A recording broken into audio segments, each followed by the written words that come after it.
বিস্তারিত নিয়ে যাবো আমাদের প্রতিনিধি সুকান্ত মুখোপাধ্যায় রয়েছেন আমাদের সঙ্গে। সুকান্ত, একেবারে গ্রাউন্ড জিরোর ছবি তুমি আমাদের দেখিয়েছো, সকালে শ্রীনগরের ছবি আমরা দেখেছি। সামগ্রিকভাবে কাশ্মীরের পরিস্থিতি কি? একদিকে এনআইএ তদন্ত করছে, পুনর্নির্মাণ করার চেষ্টা করছে, পাশাপাশি তল্লাশি এখনো চলছে।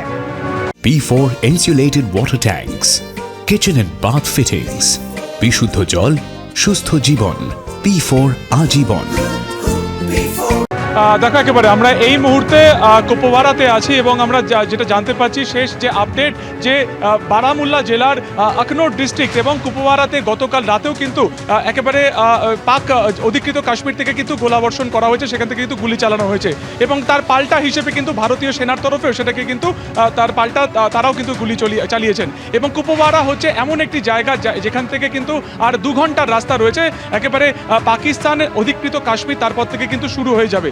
ফলত একদিকে যেমন আজকে ঘটনার প্রায় 7 দিন হয়ে গেছে নৃশংস হত্যাকাণ্ডের, সেই দিক থেকে মাথায় রেখে যেমন উপত্যকা বা পেহেলগামের বিভিন্ন জায়গাতে বা গ্রামে সমস্ত জায়গাতে সেনার তল্লাশি চালানো হচ্ছে, তার পাশাপাশি কিন্তু যে সমস্ত জায়গা একেবারে পাক অধিকৃত কাশ্মীরের একেবারে বর্ডার লাগোয়া যে গ্রামগুলো রয়েছে বা একেবারে বর্ডার সীমানা রয়েছে, উড়ি বা কার্গিল, প্রত্যেকটা জায়গাতে কিন্তু ইতিমধ্যে অ্যালার্ট জারি করা হয়েছে, সেখানে কিন্তু সতর্কতা জারি করা হয়েছে। বিশেষ করে একেবারে গ্রামবাসীদের গ্রামের মধ্যে সতর্কতা জারি করা হয়েছে, যাতে যখন এই ধরনের পরিস্থিতির সম্মুখীন হয় তখনই কিন্তু দেখা গেছে যে পাক অধিকৃত কাশ্মীর বা পাকিস্তান অঞ্চল থেকে গোলাবর্ষণ করা হয়েছে, সেখান থেকে সেলিং করা হয়েছে, তাতে কিন্তু ক্ষতিগ্রস্ত হয় এই সমস্ত বর্ডার অঞ্চলের গ্রামরা। ফলত তাদেরকে সেই সমস্ত গ্রামবাসীকে কিন্তু ইতিমধ্যে সতর্ক থাকতে বলা হয়েছে এবং তাদের উদ্দেশ্যে নিরাপদ জায়গাতে বাংকার তৈরি করা হয়েছে, যাতে কোনো রকম এমন যুদ্ধের পরিস্থিতি তৈরি হলে তারা যাতে সেখানে আশ্রয় নিতে পারেন।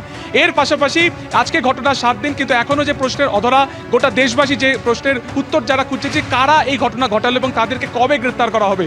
আসিফ ফৌজি থেকে শুরু করে আবু তালহা, যাদের নামই সামনে এসেছে তাদেরকে কিন্তু কাউকে গ্রেপ্তার করা যায়নি। বরঞ্চ আজকে আরও একটি ইনফরমেশন বা বিস্ফোরক তথ্য যেটা সামনে এসেছে, যে একেবারে ধর্ম জিজ্ঞাসা করে হিন্দু পর্যটকদের মারার ক্ষেত্রে যে সবথেকে অগ্রণী ভূমিকা পালন করেছিল সেই হাসিম মোসা ওরফে আসিফ ফৌজি, তিনি কিন্তু পাক সেনার অন্যতম অফিসার ছিলেন। শুধুমাত্র তাই নয়, 2023 সালে পুঞ্চে রাজৌরিতে যে টিম হামলা করেছিল, একজন সেনাবাহিনীর দেহ বিকৃত করা হয়েছিল, তাকে খুন করা হয়েছিল, সেই হামলাতেও কিন্তু এই আসিফ ফৌজির নাম সামনে আসছে। ফলত এখন সবথেকে বড় প্রশ্ন হচ্ছে যে এই আসিফ ফৌজি এবং তার দলবল কোথায় রয়েছেন? তারা কি ঘটনার পরে এই লিডার ফরেস্ট থেকে বাইসারন হয়ে তারা কি একেবারে পাকিস্তানে চলে গিয়েছেন, নাকি বা পাক অধিকৃত কাশ্মীরে চলে গিয়েছেন, নাকি তারা উপত্যকায় কোথাও রয়েছে, তাদেরকে শেল্টার দেওয়া হয়েছে?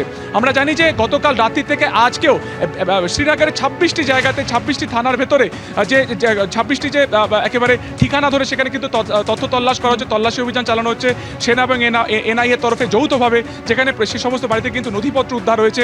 এছাড়া এনআইএ গতকালকে আমরা বাইসারনের একেবারে দেখতে পেয়েছি যে চারিদিকে ব্যারিকেড করে দেওয়া হয়েছে, তার কারণ হচ্ছে এনআইএ কালকে সারাদিন ধরে ঘটনা পুনর্নির্মাণ করেছে। কিন্তু আজকে 7 দিন হয়ে গেল, এখনো পর্যন্ত কার্যত অধরা কিন্তু জঙ্গিরা। এবং কুপওয়ারার যে একেবারে আখনোর যে সেক্টর রয়েছে সেখানে গুলিবর্ষণ করা হয়েছে, একেবারে সীমান্তবর্তী গ্রামের যারা বাসিন্দা রয়েছে তাদেরকে সতর্ক করা হয়েছে, তাদেরকে নিরাপদ দূরত্বে সরে যেতে বলা হয়েছে। সব মিলিয়ে তৎপরতা কিন্তু তুঙ্গে, একদিকে কূটনৈতিক চাপ, অন্যদিকে জঙ্গিদের খোঁজ চালানো হচ্ছে উপত্যকার বিভিন্ন জায়গাতে সেনাবাহিনীর তরফে। সুকান্ত, ধন্যবাদ।